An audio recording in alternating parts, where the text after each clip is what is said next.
साल 2016 में 24 अक्टूबर की वह काली शाम, इस दिन कुछ ऐसा हुआ जिसे शायद ही कानपुर का कोई व्यक्ति भूल पाए। यह वही शाम थी जिसमें रिटायर्ड शिक्षक रमेश बाबू शुक्ला को आतंकियों ने दिन दहाड़े गोली मार दी।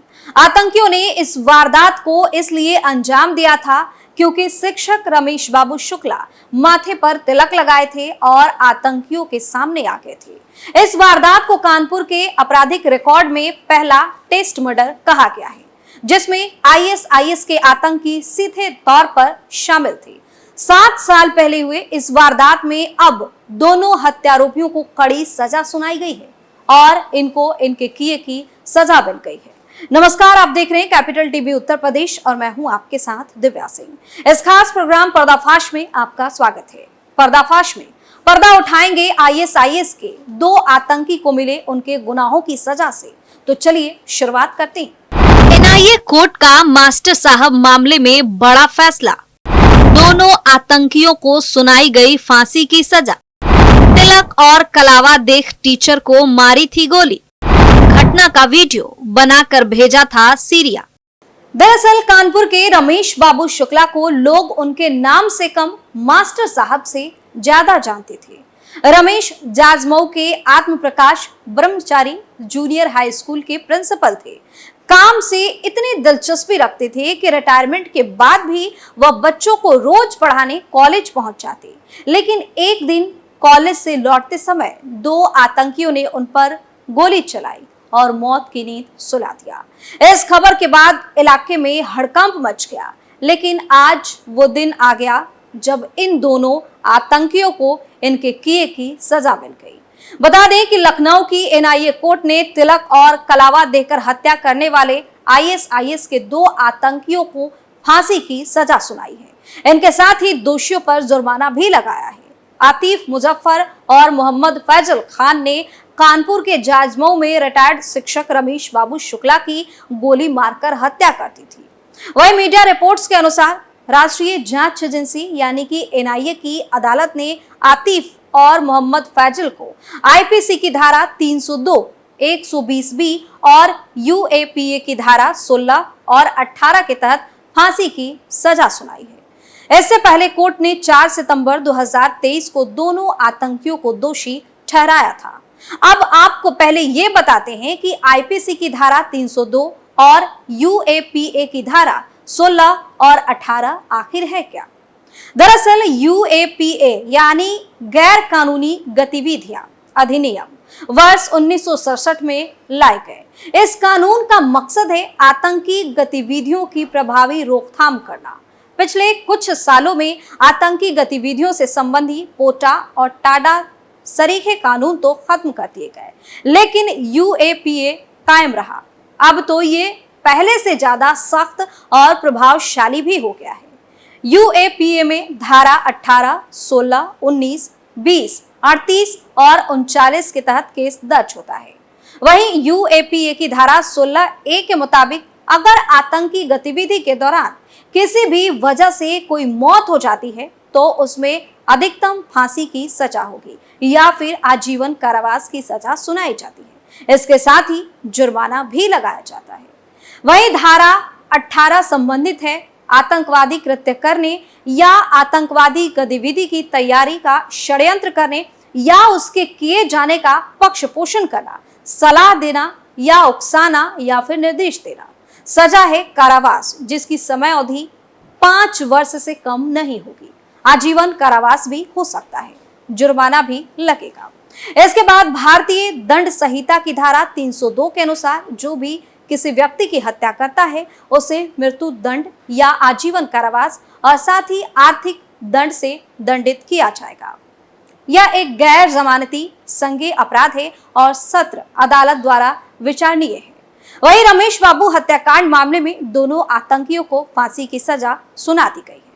जानकारी के अनुसार आतंकियों को फांसी की सजा मिलने पर मृतक के परिजनों ने खुशी जाहिर की है। रमेश बाबू शुक्ला की पत्नी ने आतिफ मुजफ्फर और मोहम्मद फैजल खान को मौत की सजा मिलने पर कहा कि अब जाकर उनके कलेजे को ठंडक मिली है।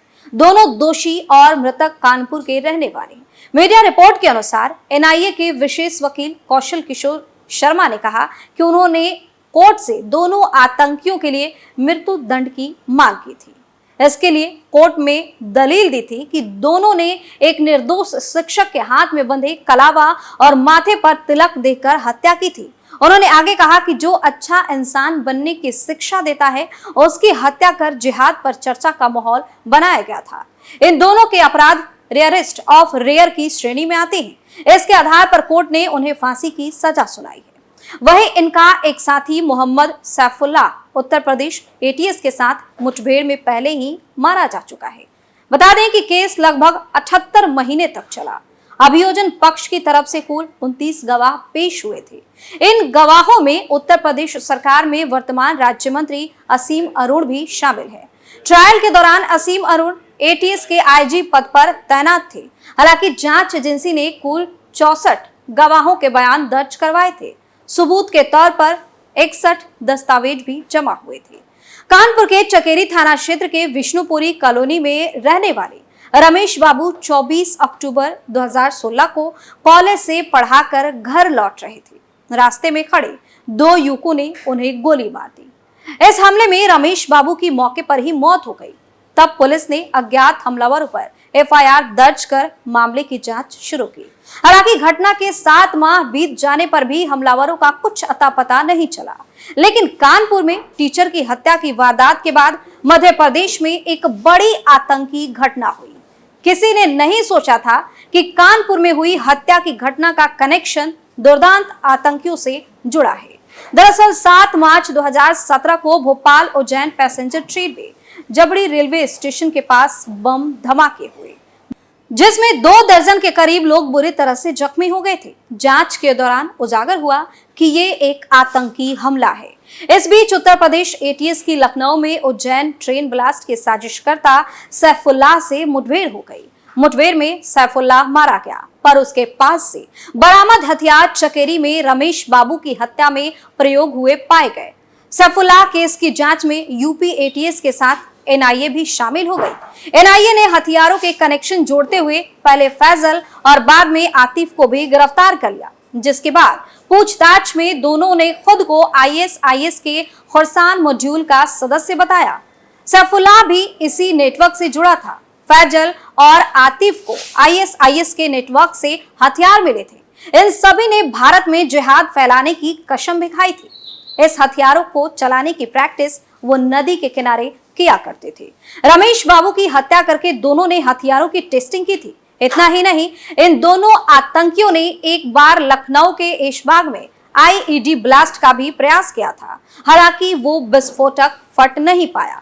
खास तौर पर कत्ल के लिए रमेश को ही चुनने की वजह दोनों ने उनके हाथ में कलावा और माथे पर तिलक को बताया था। जांच के दौरान यह भी सामने आया कि आतिफ और फैजल ने रमेश बाबू की हत्या से पहले वीडियो रिकॉर्डिंग भी की थी और यह वीडियो सीरिया में आतंकियों को भेजी गई थी। हालांकि मामले में पुलिस ने इस हत्याकांड के बाद आसपास के कुछ अन्य लोगों को पूछताछ के लिए उठाया था, लेकिन सबूत न मिलने के कारण बाकियों को छोड़ दिया गया। बता दें कि इस मामले में रमेश के छोटे बेटे अक्षय कहते हैं कि जब पापा की हत्या हुई उस वक्त मैं कॉलेज में था। मुझे किसी ने बताया कि तुम्हारे पिताजी का एक्सीडेंट हो गया है। मैं जाजमऊ चौकी गया, वहां मुझे कांशीराम हॉस्पिटल जाने के लिए कहा गया। जब मैं अस्पताल पहुंचा तो पापा की मौत हो चुकी थी। डॉक्टरों ने बताया कि किसी ने उनकी गोली मारकर हत्या कर दी है। वहीं पापा की मौत की खबर सुनते ही माँ जोर जोर से रोने लगी। वह होश में नहीं थी। उनका ख्याल मेरी बहन रख रही थी। देर रात मैंने चकेरी थाने में अज्ञात के खिलाफ एफआईआर दर्ज भी करवाई थी। पति की मौत के बाद मास्टर साहब की पत्नी मीना शुक्ला ने न्याय की उम्मीद नहीं हारी। आतंकियों पर सजा का ऐलान होने से पहले जब मीडिया के लोगों ने उनसे सवाल पूछा था तो उनका गला भर आया था और फफक कर रो पड़ी थी। फिर रोते हुए बोली कि मेरे पति ने पूरी जिंदगी किसी का कुछ नहीं बिगाड़ा, फिर भी उन्हें बेरहमी से मार डाला गया। मुझे विश्वास है कि कोर्ट हमारे पक्ष में फैसला सुनाएगा और आतंकियों को फांसी की सजा मिलेगी। दोनों के मरने के बाद ही कलेजे को ठंडक मिलेगी। वहीं आज मास्टर साहब की पत्नी को न्याय मिल गया है और उनके कलेजे को ठंडक भी मिल गई होगी, क्योंकि दोनों हत्यारे आतंकियों को एनआईए कोर्ट ने फांसी की सजा सुना दी है। फिलहाल पर्दाफाश में इतना ही। देखते रहिए कैपिटल टीवी उत्तर प्रदेश। नमस्कार।